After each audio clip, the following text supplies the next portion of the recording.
All right, so in this video, we're going to talk about how you would specifically go about finding a sourcing agent. We've already talked about why you need one and the benefits of it. So, all right, now, Paul, imagine I'm brand new. I want to find a sourcing agent. So what would I do to or where do I need to be at in the point of research to find a sourcing agent? Let's start with that. So I would definitely recommend for your very first product, I think you should go and do it yourself. Okay. So in the beginning, I would go out and I would stay up till 2, 3 in the morning talking to these suppliers. I think it's 100% necessary, at least for your first product, to understand the process, to understand the lingo, to understand MOQs, to understand FOB, to understand all these different terms, and understand, your minimums are going to be like 500 or 1,000. Like, you need to understand these things before you can jump into a sourcing agent. Mm-hmm. So I would say there's that route, and then once you're ready to go and you've sourced your first product, I would recommend that you go out and get a sourcing agent. And that's everyone's biggest question is, how do you get a sourcing agent, right? Okay, yeah. No, I like your point there, because I actually suggest that with everybody's first shipment, they get a shipment sent to them, assuming that it's not like sea or something, and then you ship it into Amazon yourself, and then you sticker it yourself. So you understand how to sticker it. Yeah, definitely. Yeah. Okay, so let's say they're at that point, they've done a product, and then now they're like, all right, I want a sourcing agent. So what do you think they should do to get that started? Do you think they should already have a product that they want exactly, and and then just where do you think they should be at in the process? I think it really it depends, because sometimes if you're doing a product, you can go to the factory and be like what other things can we do with this, and then they'll give you advice. But I think a sourcing agent is super important, and it's super hard to find a good one. But I'm going to share with you a quick hack on how to do it. So I'm sure all of you guys are familiar with Upwork, and if you're not, it's a network for freelancers to find them. So just a side note, this is where you're going to go to find upper class hire. So I suggest Fiverr is the bottom of the barrel. Yeah, and I use onlinejobs.ph to find kind of more graphic design stuff like that. But yeah, Upwork, that's where I found my tax guy. I mean, he's like $150 an hour, but he's worth every penny. You're gonna find top quality people here. So you're suggesting we go to top quality Upwork. Yeah. All right, then now what? Yeah. So what you're gonna do is you're gonna post a job, and the job's gonna say something along the lines of amazing opportunity for a sourcing agent to join a growing Amazon team.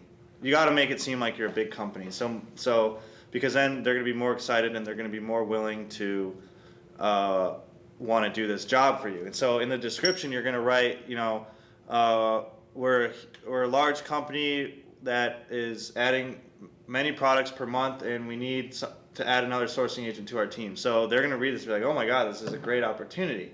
And so what's going to happen is you're going to get a ton of applicants, probably 20, 30 applicants. I know when I did this, I had a gazillion. Nice. All right, so how do we filter those now? So the first step and the easiest step is if they're from India, if they're from the Philippines, if they're not from China and they're not Chinese, they don't speak Chinese, immediately eliminate them.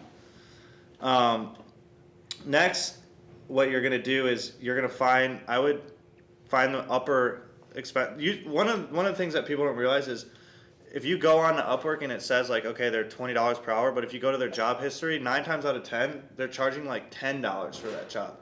So they'll list their rate as super high, but they're always going to negotiate down. So except my accountant, I lost that one.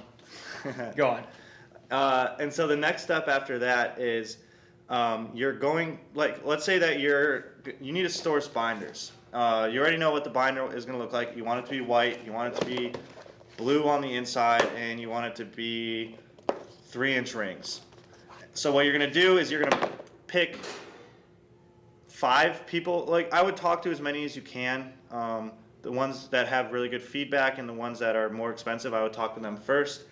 And what you're going to do is you're going to give them the exact specifications. I'm looking for this binder with this spec and this spec and blah, blah, blah. And then you're going to give that same assignment to at least 5 different of the people on your applicant list.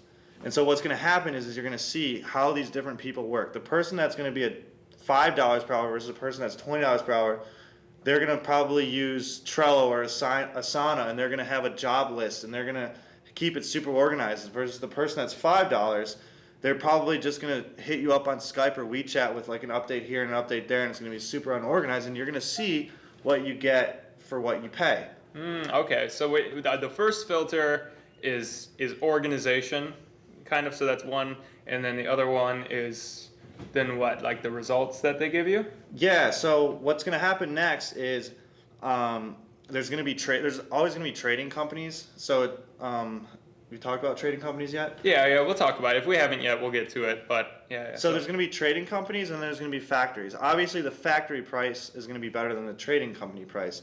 So of these 5 guys, they're going to come back to you with several results with several prices.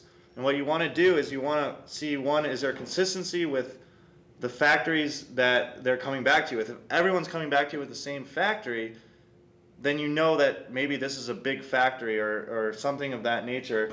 And then you're going to look at the price. So if one company is coming in, or if one of the sourcing agents brings a company where the price is super low and all the other ones are higher, you might be onto something, because that's probably a factory, not a trading company.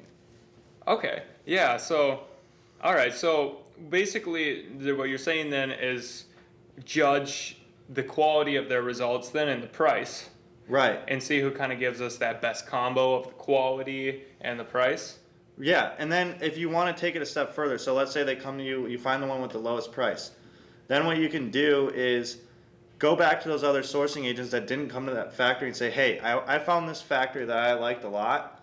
Can you go and bring these specs to them and get me the price? So then once you find the person with the lowest price, you then pit them against each other again. So okay. then you can see if they're taking a cut from the price, because a lot of these guys will take a cut without telling you. So once you get down, yeah, I think we need to take a second just for that. So people that didn't catch that's a very important part. It's a big is nugget. that so like I was talking about Paul, a large part of their money is not just the fee that they charge you. That's not even, they're not even making much money from that. They're cutting back end deals with the factory where they'll get paid and then the factory pays them. It's just part of Chinese culture. I've been to China many times, and that's just how it works. You can't control it.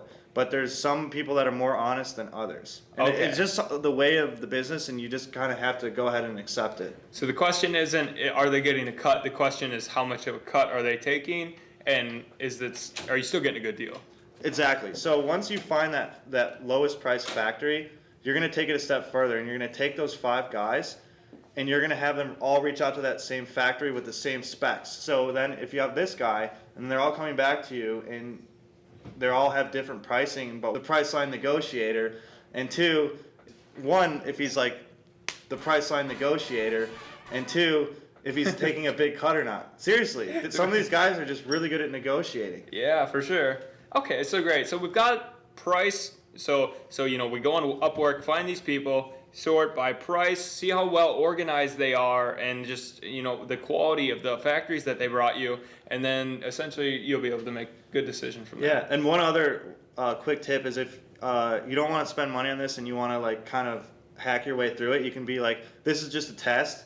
And and then take the factory. Well, no, that's not right. But like you could say like, if you do a really good job on this, we'll be able to hire you for a lot more projects, and you'll be able to source this. But right now it's a test. So that's another hack, is like you just tell them it's a test. Oh, okay. And a lot of times they'll be like, okay, this one's free, and then once because they're obviously going to want to earn your business. So that's kind of a little hack. Oh, okay, yeah, that's what I do with my video editors too.